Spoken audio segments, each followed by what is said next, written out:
Okay, going back to understanding the weapons. From the minute I have a gun in my hand, it's nothing but a piece of metal if I never held one, let alone shot one. Okay, so if I never held or shot a gun, it's part of the studying and understanding of gun disarming. I have to go to a shooting range under a certified instructor and get trained. Understand the mechanism, shoot it, see how it reacts, how it feels. Once I get that, I will have a better understanding of the mechanism, meaning that I will have a greater knowledge of how to operate my gun. As you've seen before, I held my attacker in one hand before and using the other hand in order to control the weapon. Now, in order to do that, I have to know the principles of shooting and operating a gun single-handed. Let's say my other hand is occupied at the moment. I got to know how to clear the jam. I got to know how to clear the mechanism in order to make it active again, in order to make it possible to shoot with. I got rear sights on the gun. I'm going to grab a hold, whether in a holster or in a belt or in any fold of my body, clearing the chambers and utilizing again.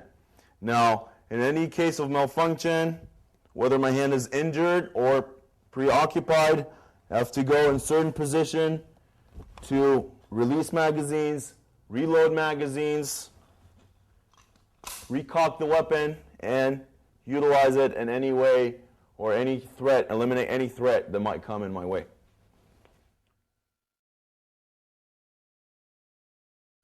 Okay, the second position is attack from the rear, attacking from the back.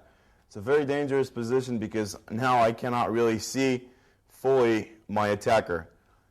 But I do have my peripheral vision. My peripheral vision helps me to identify whether he's holding a gun or just placing his finger instead of a gun. I need to see on which hand is he holding the gun, maybe just putting his finger. I need to see if he's serious, maybe it's someone I know. Okay? Always as a guideline rule, if I'm going to turn to the right, I'm going to create a distraction by lifting my hands up and talking to the left. Now, he would probably expect me to turn this way. Yet, in the same time, what I'm going to do is talk to my left, slide my arm slightly, and pivot to the right. As you can see, I trap the hand on the wrist, securing the barrel, pointing it to his face. From here on, I can perform the strikes and punches that I want. I can tear the gun, headbutt, grab knee, come back with the gun, come back with a gun retention. This would be performed from the right side. We also got the option to perform it through our left side. Now, pretty simple. If I perform it on the right side, I would talk with my head turning left. If I'm going to turn to the left side, just opposite. I'm going to talk to the right. He would expect me to turn from here. Also, again, try to identify whether he's holding a gun and maybe he's holding it on his opposite hand. So as I look right, I turn left towards him, holding the wrist, nothing above it or nothing below it, securing the wrist. Strike, escort it with an elbow, secure the gun, getting the knee inside, striking, going back in a gun retention position.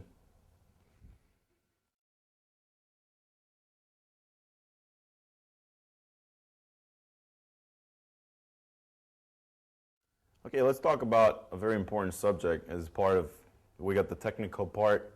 Let's talk about evaluating the situation.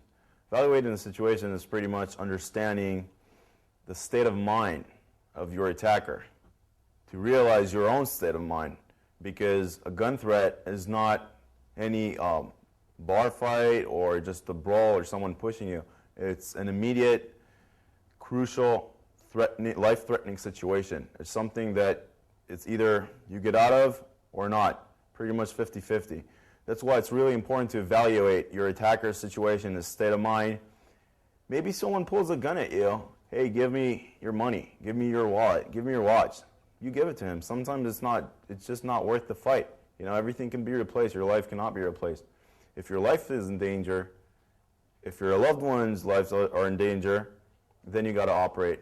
If you know the guy is just a punk that is looking to get some change or to get your wallet or your watch, just hand it over.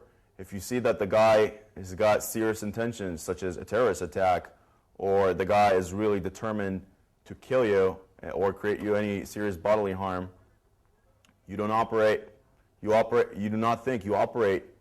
And from that time on, everything is in one motion. Go forward, eliminate that attack. Okay, knowing the state of mind is also reading the body language, showing signs of aggressiveness, fear, intentions.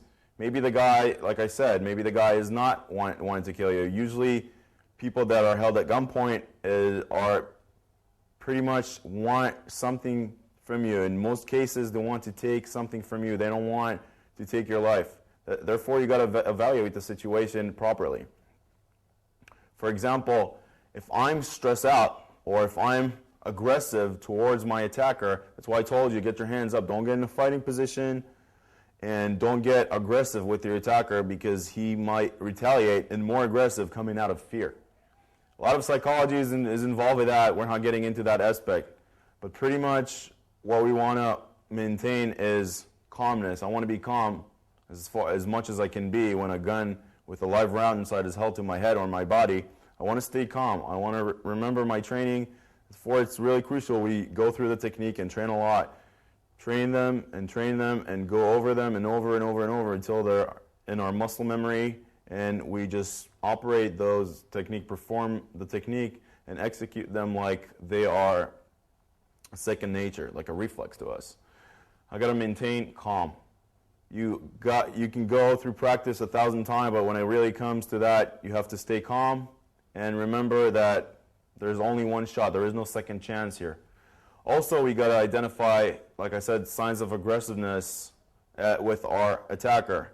Again, if he is determined to kill us, a suicide move, like we discussed before, might be in handy or necessary to perform and to save our lives or our loved ones.